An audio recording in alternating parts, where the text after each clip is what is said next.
नमस्कार। आज हम आपको बताएंगे सिंधु घाटी सभ्यता के बारे में। सिंधु घाटी सभ्यता हमारे भारत देश की सबसे प्राचीन सभ्यता है, जो कि एक नगरीय सभ्यता थी, यानी लोग शहरी जीवन जीते थे। आज से 4,500 वर्ष पहले की कहानी है, जब भारत के निवासी गांवों में नहीं बल्कि शहरों में निवास करते थे। तो यह काफी रोचक, ज्ञानवर्धक और सूचना से युक्त वीडियो है, जिसे देखने के बाद, जिसका अवलोकन करने के बाद आप यूपीएससी, बीपीएससी और तमाम सारे एक दिवसीय परीक्षाओं के साथ साथ जिनका इतिहास वैकल्पिक विषय है, उनको काफी मदद मिलेगा।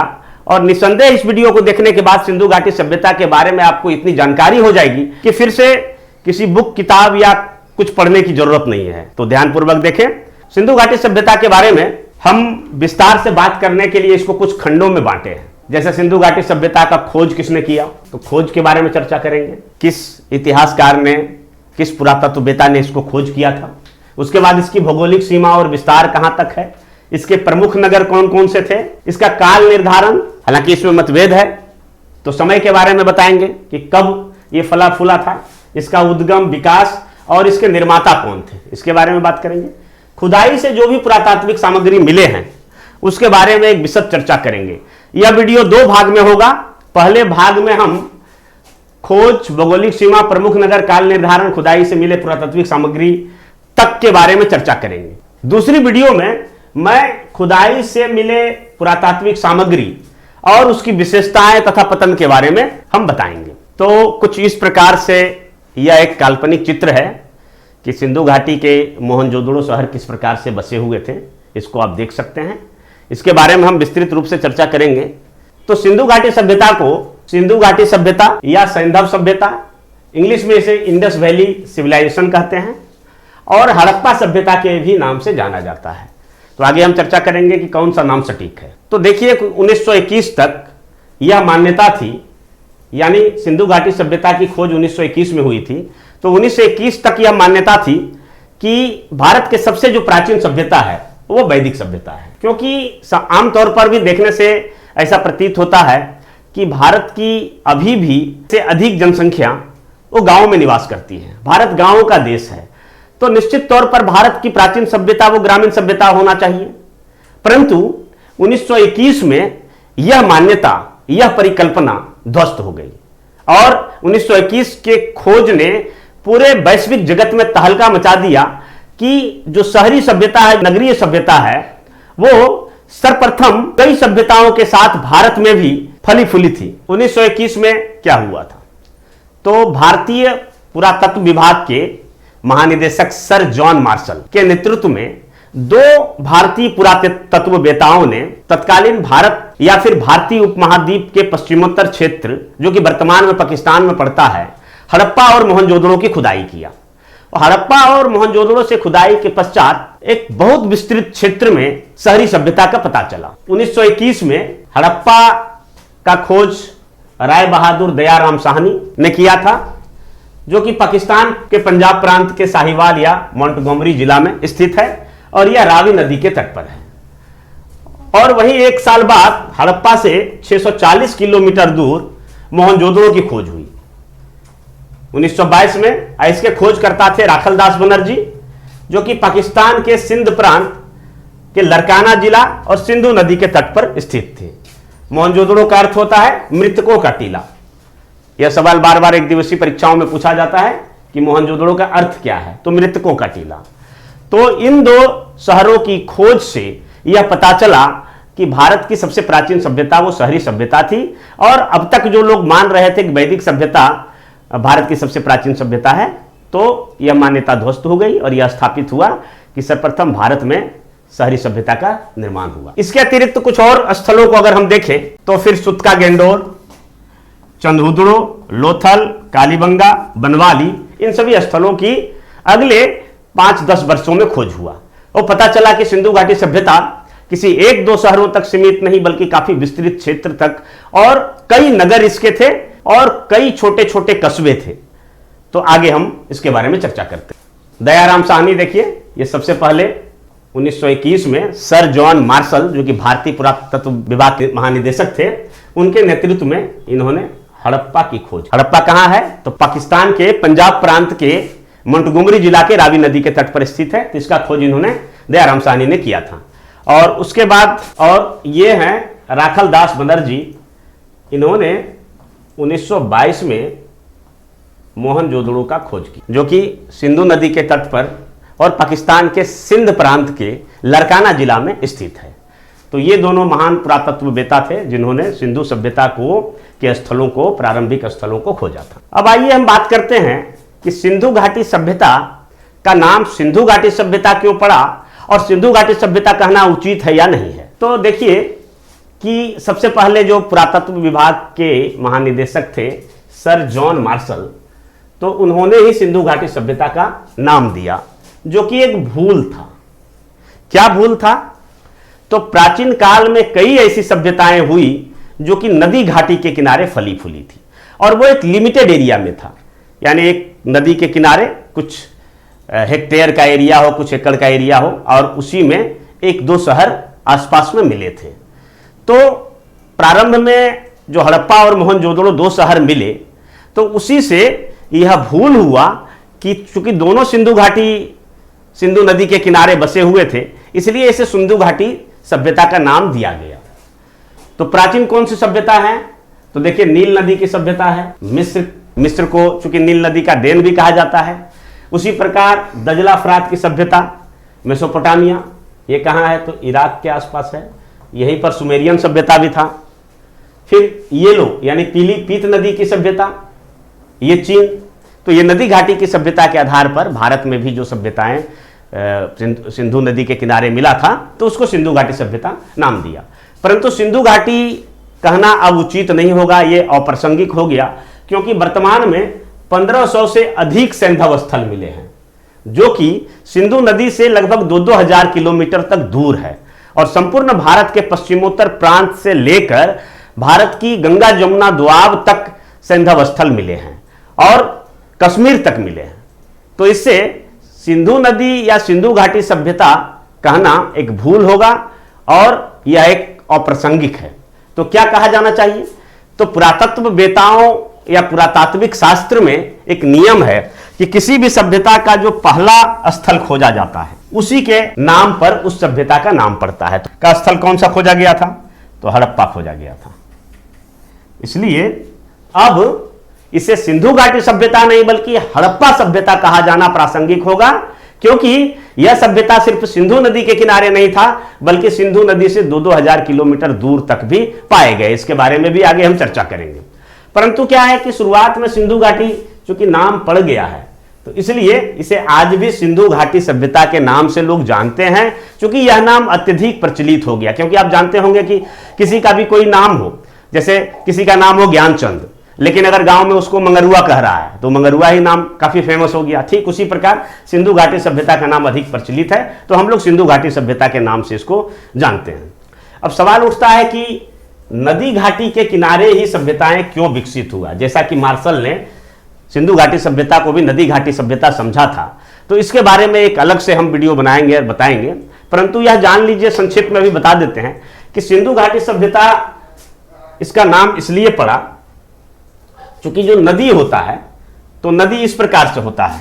ये पहाड़ है, यहां से नदी आया, तो पहाड़ी ढलानों से जो मिट्टी काट कर लाता है, तो बाढ़ के दिनों में क्या होता है कि वो जो आसपास के जो निचली जमीन है उस पर चढ़ जाता है, मिट्टी, पानी चढ़ जाता है। उसके साथ लाए गए पंख जिसमें कि ह्यूमस की मात्रा काफी अधिक होती है, जिसके कारण ये क्षेत्र काफी उपजाऊ हो जाता है। उपजाऊ होने के कारण यहाँ कृषि कार्य काफी सरल है। नवपाषाण काल से ही लोग धीरे धीरे नदी घाटी के किनारे बसने लगे थे, क्योंकि प्रारंभ में जो वो जंगली जीवन जीते थे, यायावर और घुमंतु जीवन जीते थे, तो उसमें उसे कंद मूल फल और शिकार करने में काफी कठिनाई होती थी, काफी उसके लिए जद्दोजहद करना पड़ता था।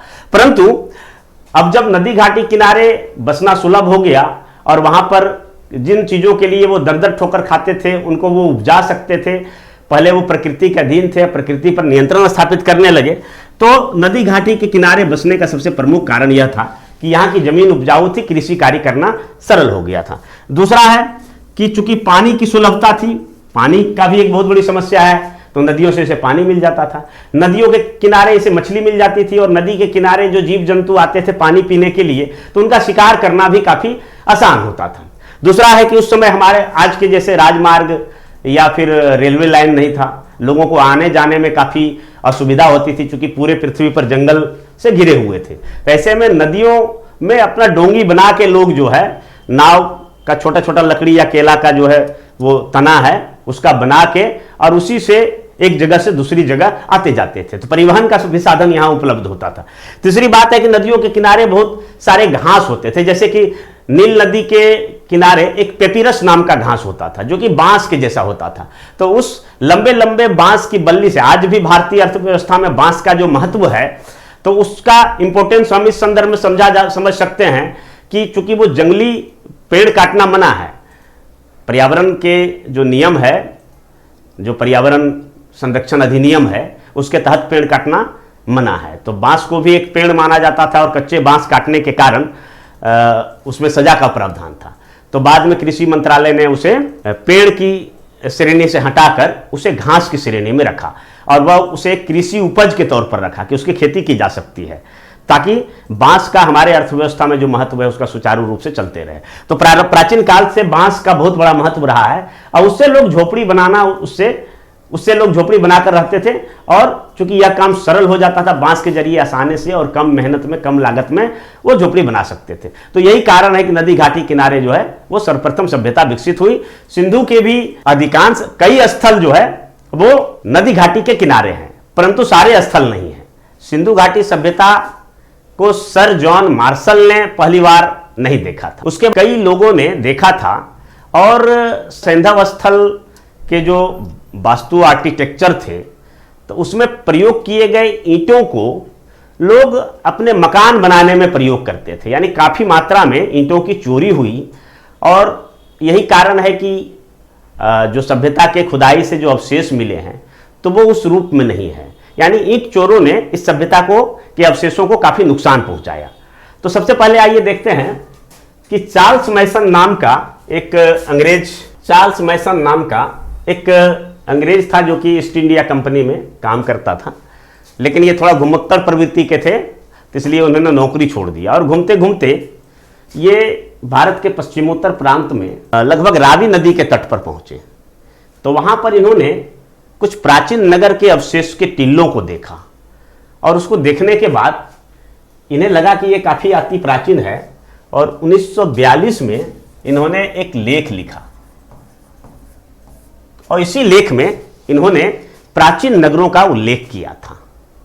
बाद में रेलवे का जब निर्माण हो रहा था कराची से लाहौर तक, जब रेल निर्माण हो रहा था 1952 से 56 ईस्वी के बीच में, तो रेलवे के इंजीनियरों ने, और खासकर दो भाई जेम्स बल्टन और विलियम बल्टन, यानी बल्टन ब्रोदर ने 1952 से 56 तक रेलवे निर्माण में जो ईंट की जरूरत थी तो वो ईंट यहीं से लिया था, यानी हड़प्पा से उन ईंटों को लेकर और लगभग 100 मील तक रेलवे लाइन का उसी ईंटों से निर्माण कर दिया, यानी इतने ईंट वहां से प्राप्त किए थे, निर्माण किए।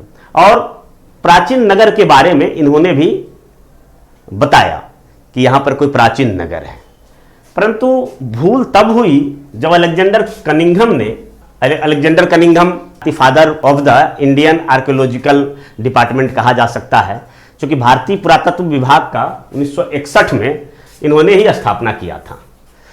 तो अलेक्जेंडर कनिंघम बहुत फेमस आर्कियोलॉजिस्ट थे।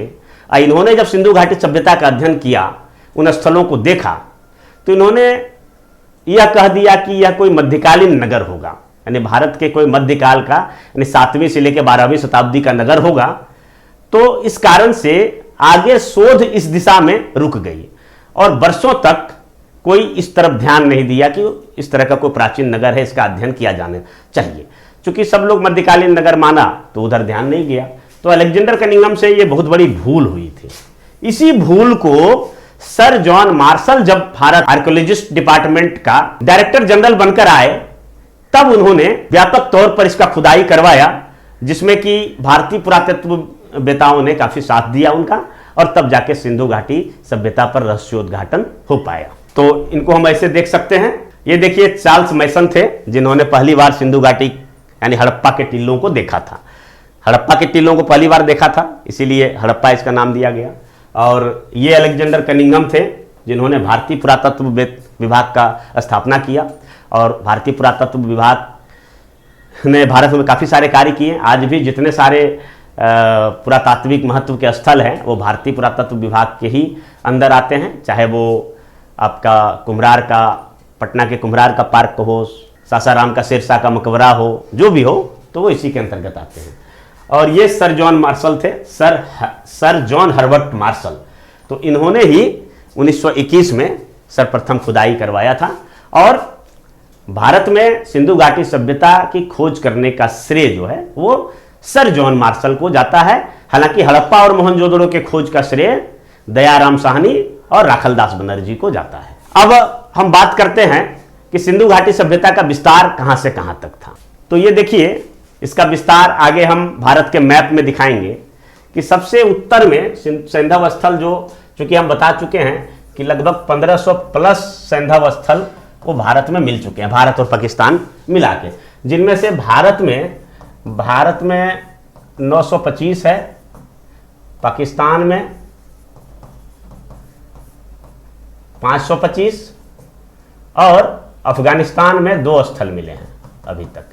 हिंदू कुश पर्वत को पार करके अफगानिस्तान में 2 स्थल मिले हैं, यानी भारत में 925 स्थल अब तक मिले हैं, पाकिस्तान में 525 और अफगानिस्तान में हिंदू कुश पर्वत के पार भी 2 स्थल मिले हैं।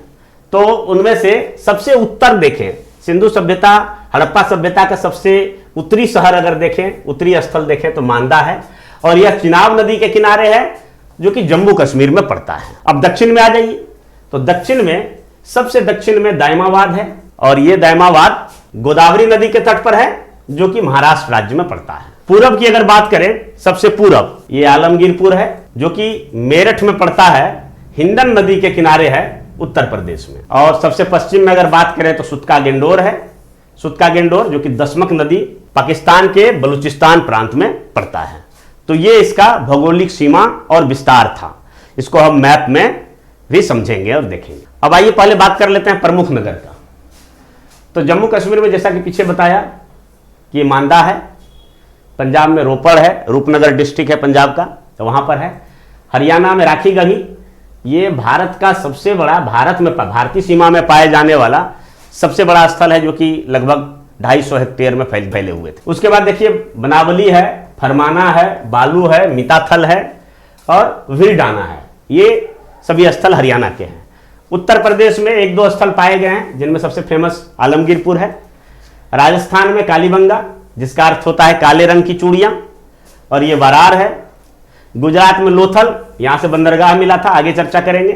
रंगपुर, धौलावीरा, सुरकोटदा, रोटदीजी, मालवन और देसाईपुर, और महाराष्ट्र में दायमाबाद। तो ये सभी प्रमुख नगर हैं, जो बड़े बड़े नगर हैं, जिसका काफ़ी इंपॉर्टेंस है। एक बात और जान लीजिए कि जितने भी 1500 से अधिक स्थल जो मिले हैं, तो ये केवल मिले हैं, इनमें से खुदाई, जिसका खुदाई करके और वहाँ से पुरातात्विक सामग्री को निकाला गया है, वो मात्र 3% स्थलों का ही खुदाई हो पाया है। अब पाकिस्तान के कुछ प्रमुख नगर को देख लीजिए।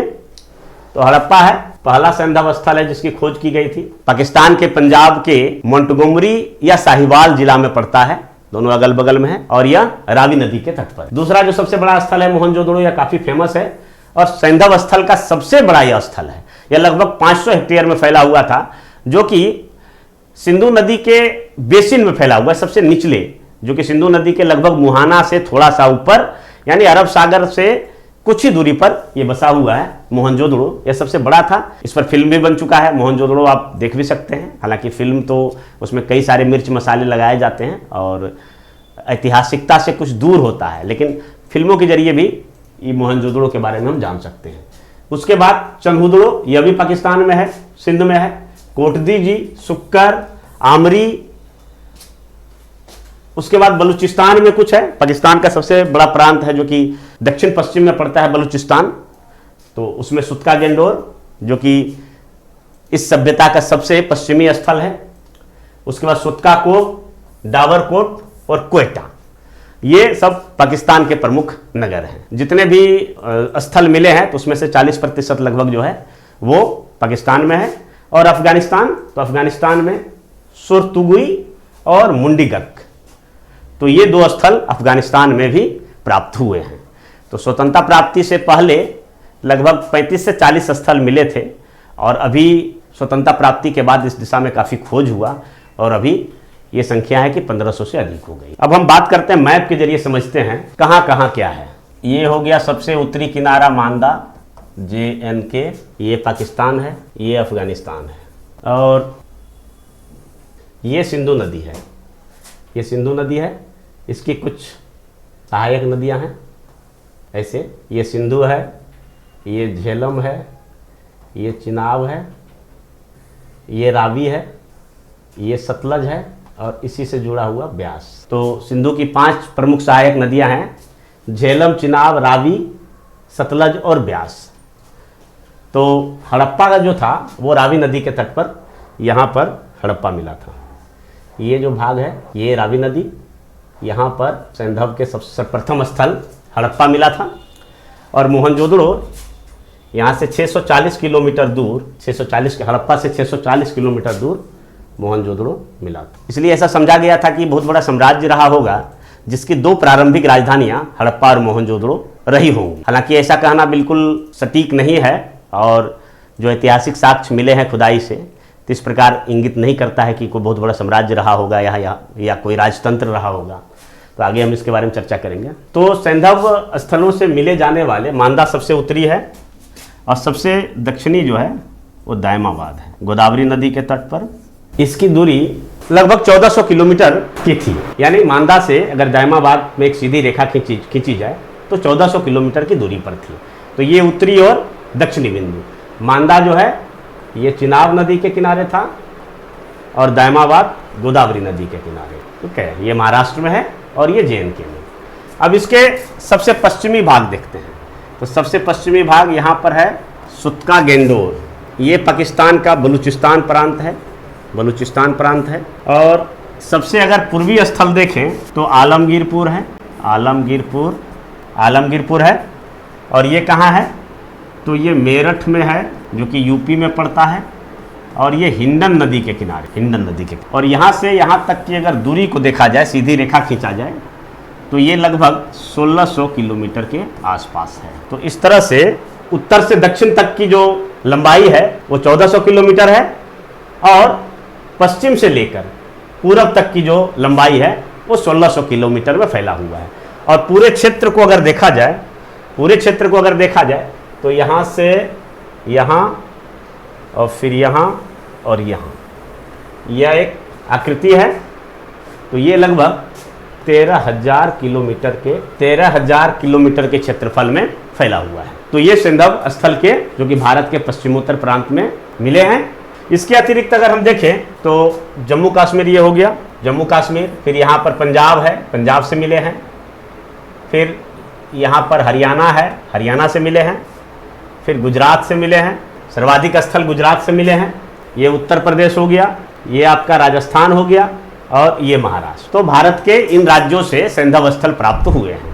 और उसके बाद ये पाकिस्तान का ये जो हिस्सा है ये पंजाब है और इधर सिंध है और ये बलूचिस्तान है और यहाँ पर हिंदकुश पर्वत जो कि अफगानिस्तान और पाकिस्तान की सीमा बनाती है, इस पार अफगानिस्तान में भी 2 सैंधव स्थल मिले हैं। तो ये कुल मिलाकर सिंधु घाटी सभ्यता की अवस्थिति रही।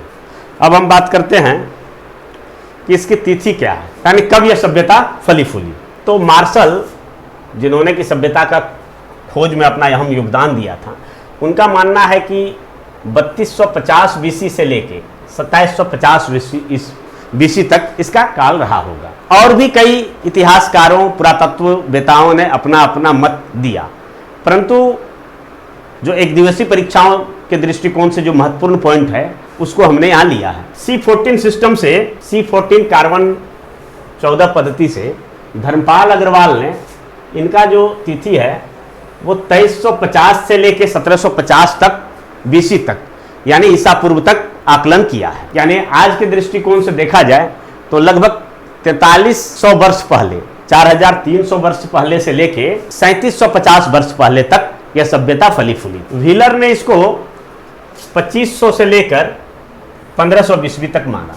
जिसका कि प्रोफेसर सांकल्या ने भी। परंतु अगर इस सभ्यता के बाद में जो खोज हुए हैं, जैसे राखी गढ़ी के खोज हुए हैं, तो राखी गढ़ी में सैंधव काल से पहले के भी कुछ स्थल मिले हैं। और कुल मिला के देखा जाए तो सिंधु घाटी सभ्यता के जो भी लक्षण थे उससे मिलते जुलते पुरातत्व सामग्री 55 यानी आज से 7,500 वर्ष पहले तक भी मिले हैं। यानी कहने का मतलब है कि एक बार में ऐसा नहीं है कि अचानक ये सभ्यता आ गया और अचानक विलुप्त। तो इसी आधार पर फेयर सर्विस ने इसमें कई मत व्यक्त किए हैं। फेयर सर्विस ने यह सभ्यता के कई चरण रहे होंगे। एक तो प्रारंभिक चरण रहे होंगे जब यह सभ्यता धीरे धीरे गांव, जंगल, नदियों के किनारे बसावट से शहरों में तब्दील हो रहा होगा। दूसरा काल तब आया होगा जब उन्नत काल रहा होगा, यानी विकसित काल रहा होगा, और हड़प्पा और मोहनजोदड़ो जैसे उन्नत शहर यहाँ पर विकसित हुई होंगे। तो और तीसरा जो काल रहा होगा वो अवनति के काल रहे होंगे। धीरे धीरे यह सभ्यता जो कि लगभग 800 वर्षों तक चला था, इनका पतन होने लगा होगा, क्षरण होने लगा होगा। तो इस आधार पर फेयर सर्विस ने इनके प्रारंभिक चरण 3,500 से लेकर 2,500 बीसी तक माना। और इस काल में कृषि जगत से धीरे धीरे व्यापार प्रधान होता गया होगा और शहर विकसित होते गए होंगे।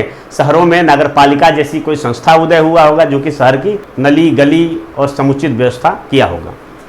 उसके बाद विकसित चरण 2500 से लेकर 1500 बीसी, और इस काल में यह सभ्यता का उन्नत चरण था, विकसित चरण था।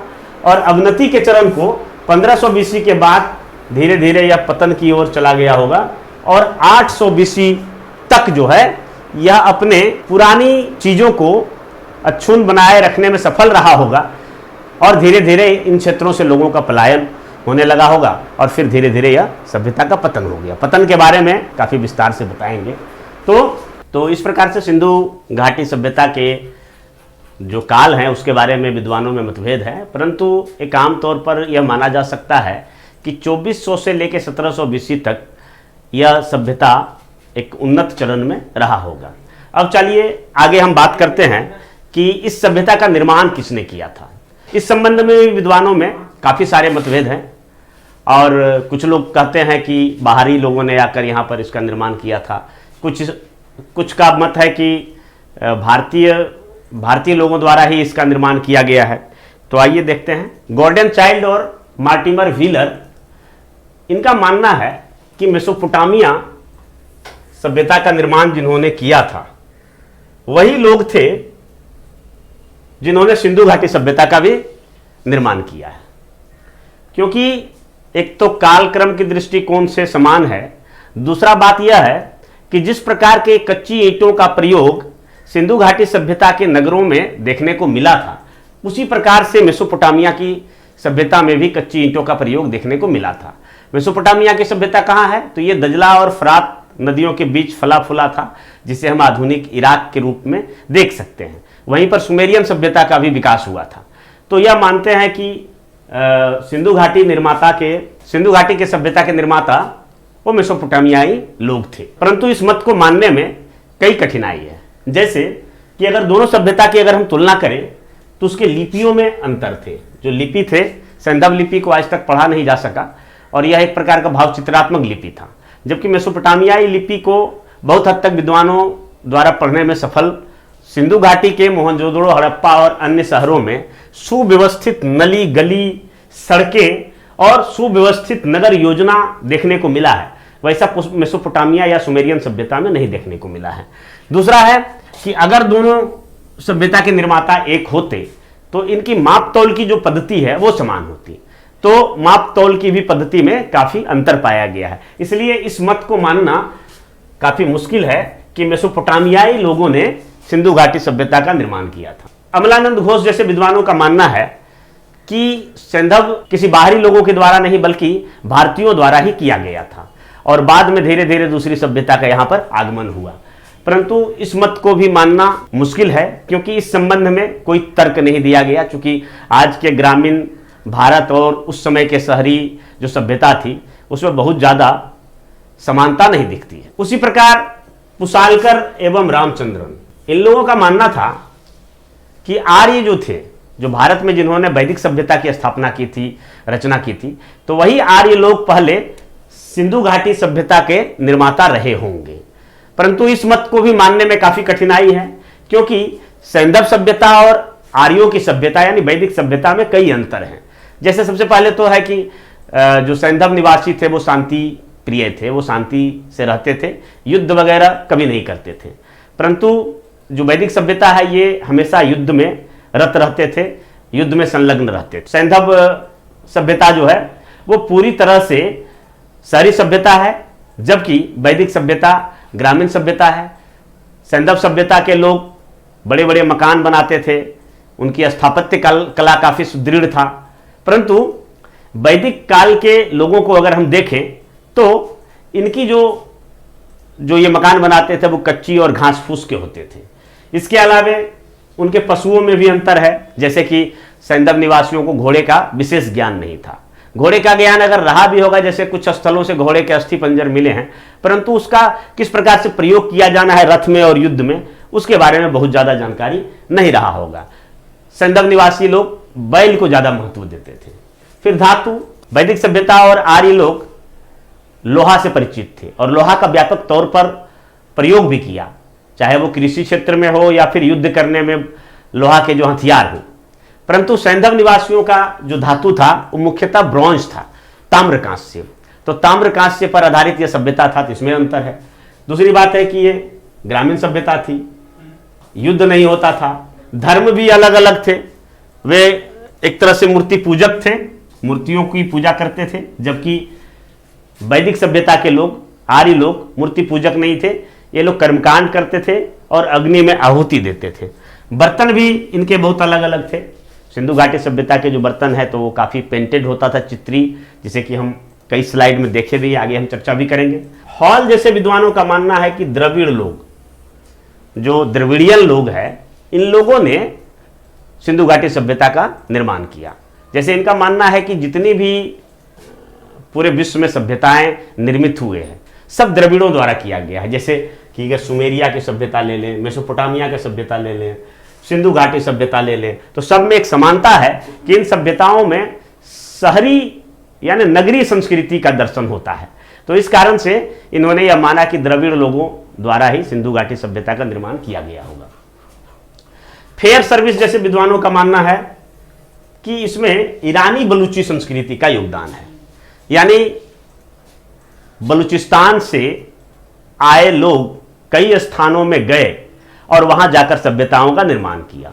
बलूचिस्तान से ही एक धड़ा जो कि भारतीय क्षेत्र में, भारत के पश्चिमोत्तर क्षेत्र में बसा और वहां पर धीरे धीरे उन्होंने कृषि व्यवस्था, चूंकि नदी घाटी था, सिंधु नदी में काफ़ी जमीन उपजाऊ था, तो सिंधु नदी के अगल बगल में काफ़ी जमीन उपजाऊ रहने के कारण वहां पर कृषि की बसावट हुआ और धीरे धीरे कृषि से यह धीरे धीरे व्यापार प्रधान होता चला गया और व्यापार करते करते यह शहर काफ़ी समृद्ध हो गया।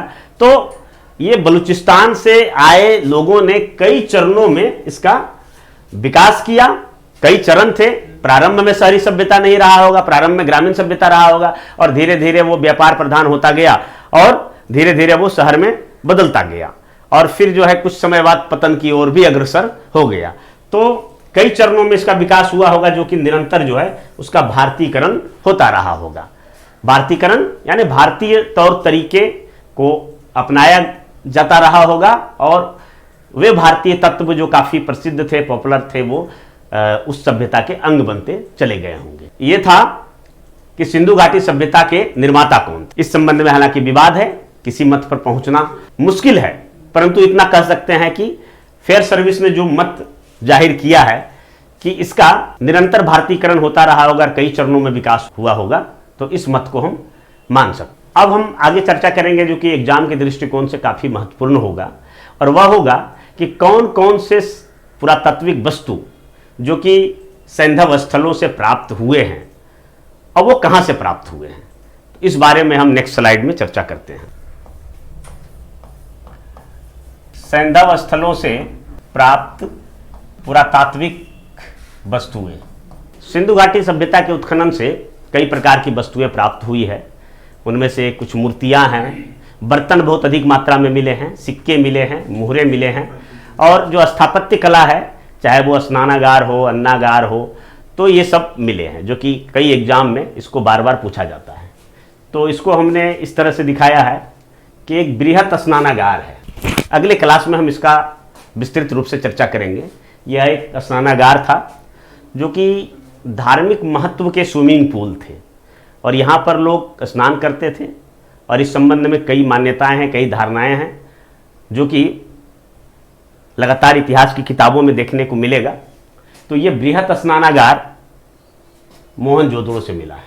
ये देखिए मोहनजोदड़ो से प्राप्त स्नानागार है, और जैसा कि आप देख सकते हैं कि यह नगर, मोहनजोदड़ो नगर, दो भाग में विभाजित था। ये पूर्वी टीला था, ये पूर्वी टीला है जिसे कि किला या गढ़ी कहा जाता है, और बीच में स्नानागार है।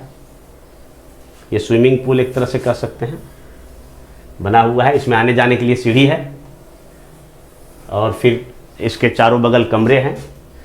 कुछ बड़े कमरे हैं, कुछ छोटे कमरे हैं। तो माना जाता है कि पुरोहित के लिए रहा होगा बड़े कमरे, और इसका धार्मिक महत्व रहा होगा। तो ये स्नानागार जो है वो मोहनजोदड़ो से मिला है, विशाल स्नानागार इसको कह सकते हैं। फिर एक नर्तकी की मूर्ति है, वो भी मोहनजोदड़ो से मिला है। ये नर्तकी की मूर्ति, इसको आप देख सकते हैं। उसके बाद 3 मुख वाले देवता, यह भी मोहनजोदड़ो से मिले हैं, और इसके इर्द गिर्द कई प्रकार के पशु हैं, जैसे कि बैल है, भैंसा है, घोड़ा है। तो ये माना जाता है कि ये पशुपति नाथ का मूर्ति रहा होगा। कुछ लोग इसे महादेव भी मानते हैं कि शिव की पूजा होती होगी उस समय। तो ये 3 मुख वाले देवता मोहनजोदड़ो से मिले हैं। अन्नागार जो कि हड़प्पा और मोहनजोदड़ो दोनों स्थानों से मिला है। फिर आप देखिए R37 कब्रिस्तान, इसको एच समाधि भी बोलते हैं। यह एच समाधि जो कि सिंधु घाटी सभ्यता के पतन के बाद कई स्थलों पर देखने को मिला था। तो हड़प्पा से मिले R37 कब्रिस्तान का संबंध एच समाधि कब्रिस्तान से काफ़ी मिलता जुलता है। तो ये हड़प्पा से मिला था। हड़प्पा से तांबे का दर्पण भी मिला है, क्योंकि उस समय शीशा का आविष्कार हुआ नहीं था। तो तांबे के दर्पण में लोग जो है अपना चेहरा देखते थे। फिर तांबे का एक इक्का गाड़ी, जिसको कि आप बैलगाड़ी भी बोल सकते हैं, वह भी हड़प्पा से प्राप्त हुआ है। फिर मनुष्य की एक सिर कटा हुआ मूर्ति, जिसका कि सिर अलग है, केवल धड़ का, बलुआ पत्थर की मूर्ति है, जो कि हड़प्पा से प्राप्त हुआ है। इसके अतिरिक्त आप देखिए कि मनके बनाने का कारखाना, मनके जो कि हार में गूंथा जाता है मन का, तो मनके बनाने का कारखाना वो जो है लोथल और चंदहुदड़ो से मिला है, 2 जगह से। फिर अग्नि कुंड, जो अग्नि में जो आहुति देने का जो पूजा पाठ के दौरान जो हम करते हैं, तो अग्नि कुंड या अग्नि देवी की, अग्नि देवता की पूजा के संबंध में साक्ष्य जो है वो लोथल और कालीबंगन से प्राप्त। अब आइए देखिए चावल के दाने, चावल का भूसी और उसका दाना जो है लोथल और रंगपुर से मिला है। इससे यह बोध होता है कि सैंधव निवासी चावल से परिचित रहे होंगे। हालांकि इनकी मुख्य जो भोजन था वो गेहूं और जौ था, यानी चावल का व्यापक तौर पर उस समय प्रयोग प्रारंभ नहीं हुआ था। उसके बाद घोड़े की हड्डी, घोड़े का अस्थि पंजर, वो सुरकोटदा से मिला है, कालीबंगा से मिला है और लोथल, 3 स्थानों से घोड़े की हड्डी मिला है। और खेत जोतने का प्रमाण जो है वो कालीबंगा से मिला है। इसके अतिरिक्त देखिए पूरे सैंधव स्थलों से, कई स्थानों से, मतलब हर जगह से कमोबेश ये प्राप्त हुए हैं स्त्री मृण मूर्तियाँ, यानी जो वुमेन्स टेराकोटा है वो काफ़ी स्थानों से मिला है, जिससे यह एक अंदाजा लगाया जा सकता है कि संभवतः सिंधु काल में मातृसत्तात्मक मैट्रियार्कल सोसाइटी रहा होगा, कि जब सत्ता की चाबी जो है वो महिलाओं के हाथ में होता है। कई प्रकार के इसके अतिरिक्त टेराकोटा भी प्राप्त हुए हैं। काले रंग के चित्रित लाल मिट्टी के बर्तन, तो ये सिंधु घाटी निवासियों का बहुत ही कलात्मक वस्तु था, जो कि उत्खनन से प्राप्त हुए हैं। उसमें आप देख सकते हैं, एक हमने यहाँ पे रखा है, ये एक पोट्री है जो कि काले रंग से चित्रित है, और ये लगभग गेरुआ कलर का के ऊपर काले रंग से चित्रित किया गया है। यह बर्तन जो है वो सैंधव निवासियों का एक बड़ी पहचान है, जो कि काफ़ी मात्रा में हर जगह से मिला है। मतलब कई अलग अलग स्थानों में भी एक ही प्रकार के बर्तन मिलने से ऐसा बोध होता है कि जो लगभग 13 लाख वर्ग किलोमीटर में फैले जो सिंधु घाटी सभ्यता के जो स्थल थे, तो उन स्थलों में एक बड़ी समानता थी और संस्कृति एक ही थी। तो ये बर्तन हर जगह से मिले हैं, काले रंग के चित्रित लाल मिट्टी के बर्तन। उसके बाद एक सींग वाला हिरन जैसा जानवर भी देखने को मिलता है सिंधु घाटी के प्राप्त स्थलों, या इसकी मुहरों पर हो गया या इनके बर्तनों पर हो गया। ठीक है, तो ये एक सींग वाला हिरन जैसा जानवर, तो पता नहीं ये जानवर कहाँ से है, क्योंकि पुरातात्विक साक्ष्यों के आधार पर या जो जैविक कालक्रमानुसार है उसमें कहीं भी इस प्रकार के एक सींग वाला हिरन जैसा जानवर का साक्ष्य नहीं मिला है। तो ये सैंधव निवासियों का बहुत ही प्रिय जानवर था, जिसे वो अपने मुद्राओं और पॉटरी पर बड़ी संख्या में अंकित करवाया। उसके बाद कुबड़ वाला सांड भी मिला है। कुछ चीज नहीं मिला है, जैसे कि पूरे सिंधु घाटी सभ्यताओं को अगर देखा जाए, स्थलों को देखा जाए, तो फिर मंदिर का कहीं से प्रमाण नहीं मिला है। हालांकि एक स्थान पर कुछ ऐसे चबूतरा जैसी आकृति मिला है जिसे कि कुछ लोगों ने मंदिर कहा, लेकिन फिर भी एक स्पष्ट तौर पर कहा जाना मुश्किल है कि मंदिर ही है वो, इसलिए मंदिर का प्रमाण नहीं मिला है। तलवार और युद्धक किसी भी प्रकार के हथियार वहां से नहीं मिले हैं। इससे यह पता लगता है कि सैंधव निवासी युद्ध वगैरह नहीं करते होंगे, ये शांति प्रिय थे। अब हम बात करेंगे कि सिंधु घाटी सभ्यता की कौन कौन सी विशेषताएं थी जो इन्हें अन्य सभ्यताओं से अलग करती है। तो आइए हम बात करते हैं सिंधु घाटी सभ्यता की विशेषता। तो ये देखिए विशेषता, तो सबसे पहली विशेषता ये जो है वो ताम्र कांस्य युगीन सभ्यता इसको माना जाता है, यानी ब्रोंज सिविलाइजेशन इसको कह सकते हैं। ताम्र कांस्य युगीन मतलब कि इस काल में औजार और उपकरण बनाने के लिए व्यापक तौर पर कांसे और तांबे का प्रयोग किया जाता था, इसलिए इसे ब्रोंज एज कहा जाता है। हम इस आधार पर इसको आद्य ऐतिहासिक काल यानी प्रोटो हिस्ट्री पीरियड हम कह सकते हैं।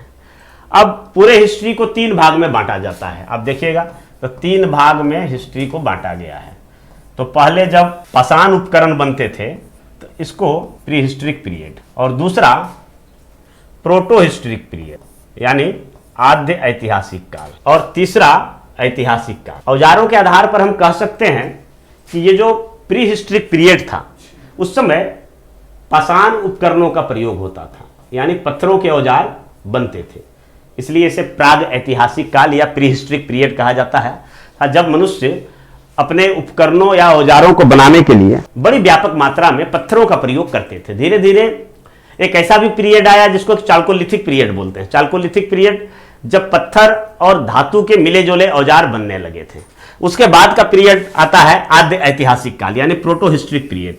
ये काल जो है, ये काल मुख्यतः जब मनुष्य लिखना पढ़ना तो सीख लिया था, लेकिन दुर्भाग्य से आज हम उन लिपियों को पढ़ नहीं पाए हैं। तो ऐसे काल में लगभग तांबे और कांसे का प्रयोग होता था। भारत में इसका एक स्पष्ट उदाहरण है सिंधु घाटी सभ्यता कि आद्य ऐतिहासिक पीरियड का है, और यह कांस्य युगीन सभ्यता है, ताम्र कांस्य युगीन सभ्यता है।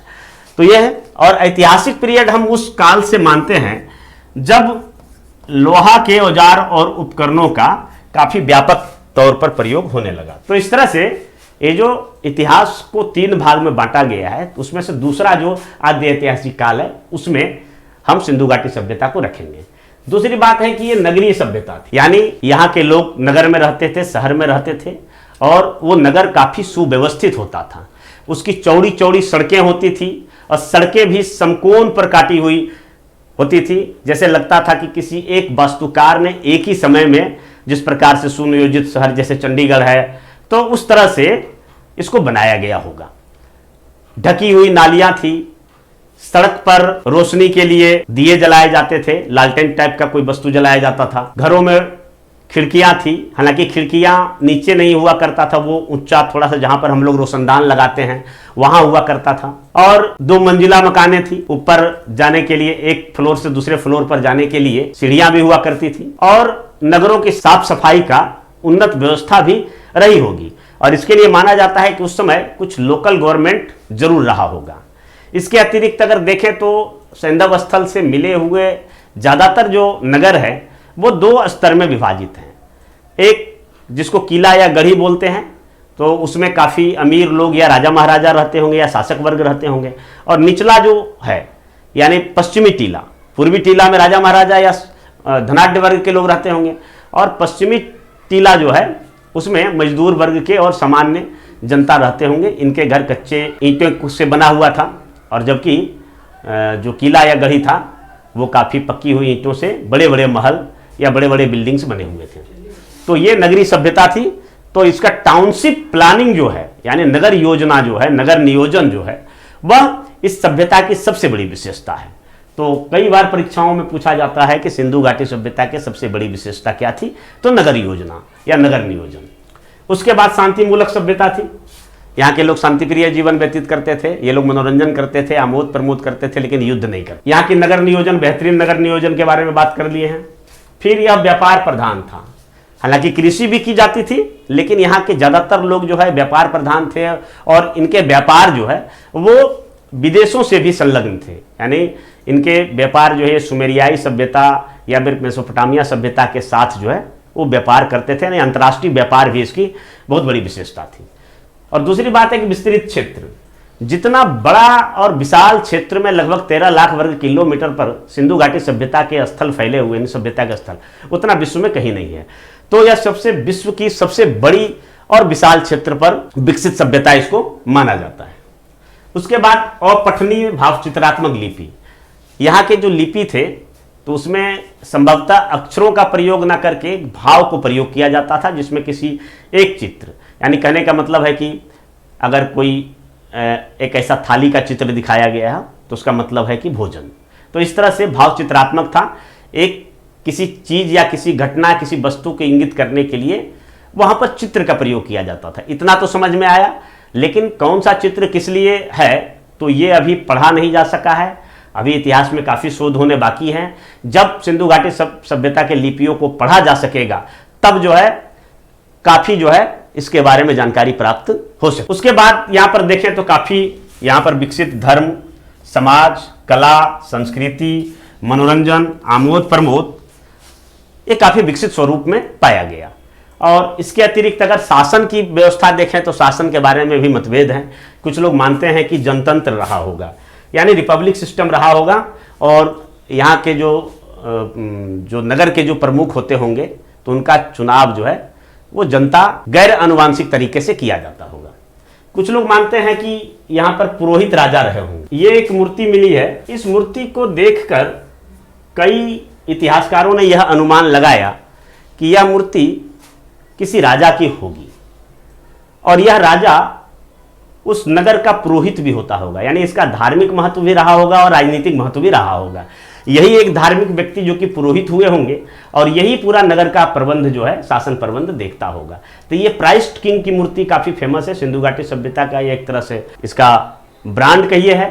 तो इस तरह से एक पुरोहित राजा का भी कंसेप्ट आता है कि पुरोहित राजा रहते होंगे, लेकिन सबसे जो व्यापक कंसेप्ट आता है वह है वणिक वर्ग का शासन। यानी सिंधु घाटी सभ्यता के जितने भी स्थल मिले हैं उनमें से ज़्यादातर स्थल वो यह शो करता है कि यहाँ के लोग व्यापार और वाणिज्य में काफ़ी प्रवीण थे। तो ऐसे में जो व्यापार और वाणिज्य में प्रवीण जो नगर हो तो वो वहाँ की राजनीतिक सत्ता को किसी अन्य व्यक्ति के हाथों में कैसे जाने दिया जाता होगा।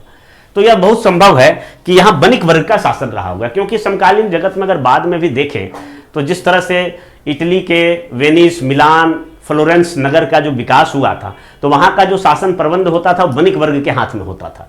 तो बहुत संभव है कि सिंधु घाटी सभ्यता का भी जो शासन प्रबंध है वो वणिक वर्ग के हाथों में रहा होगा। तो इस तरह से ये हमारा सिंधु घाटी सभ्यता का पार्ट 1 है। पहले भाग में हमने एक दिवसीय परीक्षाओं में पूछे जाने वाले महत्वपूर्ण बिंदुओं को शामिल किया, और अगले वीडियो में हम इसका दूसरा भाग लेकर आएंगे जिसमें जो महत्वपूर्ण पुरातात्विक स्थल जो इस सभ्यता से मिले हैं उसका एक चार्ट फॉर्म में हम दिखाएंगे, और इसके अलावा सिंधु घाटी सभ्यता की जो विशेषताएं हैं उन विशेषताओं को थोड़ा सा इलेबोरेट करके दिखाएंगे। और सबसे बड़ी बात है कि इतनी जब विकसित सभ्यता थी तो इसका पतन कैसे हो गया। तो पतन के कारणों को हम बिल्कुल ही साइंटिफिक तरीके से जितने भी कारण इनके माने जाते हैं तो उन कारणों को हम दिखाएंगे, और साथ ही यह भी बताएंगे कि इस सभ्यता का पतन हुआ तो उसके बाद क्या हुआ, उसके बाद कौन सी सभ्यता भारत में आई, तो इन सब बातों को हम अगले वीडियो में लेके हाजिर होंगे। तब तक यही रहने देते हैं। धन्यवाद। जय हिंद।